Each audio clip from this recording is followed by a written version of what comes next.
Welcome to another Straight Up Tuesday Tip. I'm 𝗤𝗁𝗁𝗁. With me, as always, is Mark Ainley. And with us again is Jared Kott, owner of 𝗦𝘃𝗶𝗶𝗵𝗁 Property Group. Jared, welcome back to the show. Thanks, guys. Great to be on again. We've had Jared on episode 11, the boss of the Southeast, the 𝗤𝗃𝗃𝗀𝗃 Roundtable, and recently gave us a Straight Up Tuesday tip on how to best optimize properties when you're working in the C-class areas. And today we're having him on with 3 tips on how to protect yourself during the screening process. So Jared, we're going to turn it over to you. Let's start off with number 1 here. What's your first tip for how to best protect yourself during the screening process when you're working in C-class areas? Cool. So the first thing we want to look into, guys, is obviously when you're screening, you want to look at rental history, go deep on that. But here's what we found. The first year, right? The last place that they stayed, if that landlord, if that management company wants them out, they're going to say, for example, Mark was a fabulous tenant. No issues, paid on time, got along with all the neighbors. Because he wants them out, then guess what? We're stuck with them. Always go back at least 2 years. Always. You're going to get the real story. That's number 1. Number 2, credit score. Okay, a lot of people who are residing in some more challenging areas just don't have a very high credit score. But that doesn't mean that they don't pay their bills, and it certainly doesn't mean that they're bad people. So what we look for is not a number, but more of a track record on important bill payments. Okay, not that medical bills aren't important, but if you have a car and you need to get to work, that car payment should be paid, right? We look for payment history on key items, not just a number. And number 3, in the screening process, you always want to meet these people at the property and make sure, look, the screening process starts by the time they get to the property, meaning, did they show up on time? Were they respectful? Were they complaining about their landlord? That's a good one, guys. If they show up and they're like, Mark's my landlord, he was horrible, he never fixed anything, guess what? That same thing is probably going to happen to you. So that's what I got for you guys today. Yeah. So in the world you manage in, and we have a large portfolio too, it's a different ballgame. It's not as cut and dry as it might be in Naperville. You have to read between the lines. And a lot of what you talked about is reading between the lines and understanding the person. Because, it's just like a job interview. I mean, anyone could put up a good show for that first interview, that phone interview, that first interview, the second interview. They could do it good. And then that first, and they could turn fast. The second you hand them keys or you're late for handing, whatever it might be, they could turn fast. So everything you're saying is so important and so crucial for making sure that you're putting the right people in your property and you're not just creating larger problems for yourself. Yeah, it makes a lot of sense. And also look for, it's one of our core values within 𝗦𝘃𝗶𝗶𝗵𝗁 is gratitude. And that doesn't mean that we're not going to accept a tenant that doesn't have gratitude, but look for gratitude when you're placing a tenant, right? And in the screening process, like, I could see, I really would love this place. This house would be perfect for me and my kids. I could see my, I could put my TV here, my couch there, and I have an aunt over on this next block. Like, as you listen to those communications, you want to hear them talk about gratitude and kind of longevity rather than just, I've got to move quick, so keep your eye out for those red flags.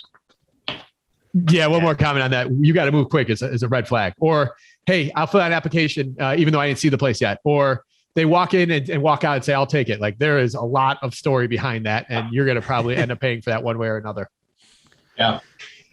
Jared, going back to the face-to-face, obviously anyone can put on a good front, but what are some other like between the line things that you are looking to get in that 20-minute interaction? Sure, that's a great question, Tom. My big thing is this: if we say we have a meeting set up, say at noon, that's where the screening starts for us. Be there at noon. Do what you say you're going to do, because that's going to represent typically how they pay. Oh, I'm going to pay on the 1st. Well, if you can't even show up to your appointment on the time, that's going to be a red flag. Number 2, not always, but this is something that I used to do when I was doing the lease ups myself. I take a little peek in the car. I just glance over. And that doesn't mean I'm not going to rent to somebody with a dirty car. But a dirty car is probably going to mean, most likely, a dirty apartment down the road. We don't want dirty apartments. So be on time. What's the cleanliness like? And just common courtesy. How do they interact with the leasing agents, right? That's a big deal. What are their demands or are they questions? Look for things like that. That's awesome. Good stuff. I guess before we wrap here, is there any horror story where you feel like, all right, I got burned and never again? Anything you want to share there? Sorry to put you on the spot. Yeah. No, that's fine. And I think that these things are actually really important to know and hear. And I can tell you 2-3 years ago, I had a few vacancies in my own portfolio, and our office got a call from a person that claimed to represent Catholic Charities. And that's an agency that we deal with on the south side of Chicago. And they said, we just got new funding, and we have about 50 tenants. Do you have any vacancies? We need to get these units filled within 72 hours. And I jumped at that opportunity. And we went through the process. We filled out leases. They said, due to government funding, it's going to take 45 to 60 days to get the check, which is not totally uncommon. So it wasn't a huge red flag.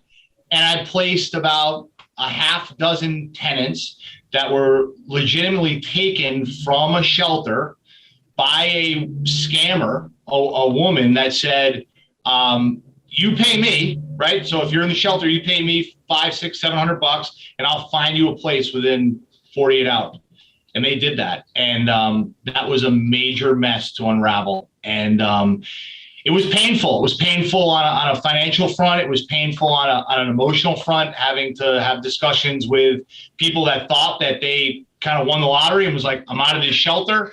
I'm in, and wait a minute, you got scammed and I got scammed. We're both in this spot together. And a couple of people, we actually, helped them find employment in there. One of them's with us still, but the other 5 didn't work out very well. So just be careful. There's a lot of people out there that are really just kind of more on the evil side, looking for a quick buck and self-seeking. And I fell into that trap. And what we do now to mitigate that is, no, there's no rush movements. We'd love to help you, but here's the process. You need to follow the process. So be careful. Make you feel any better. I fell for the same trap in 2016. So they got me too. And so it goes back to one of those too good to be true type red flags that you have to, that should have been the flag that went up in my head.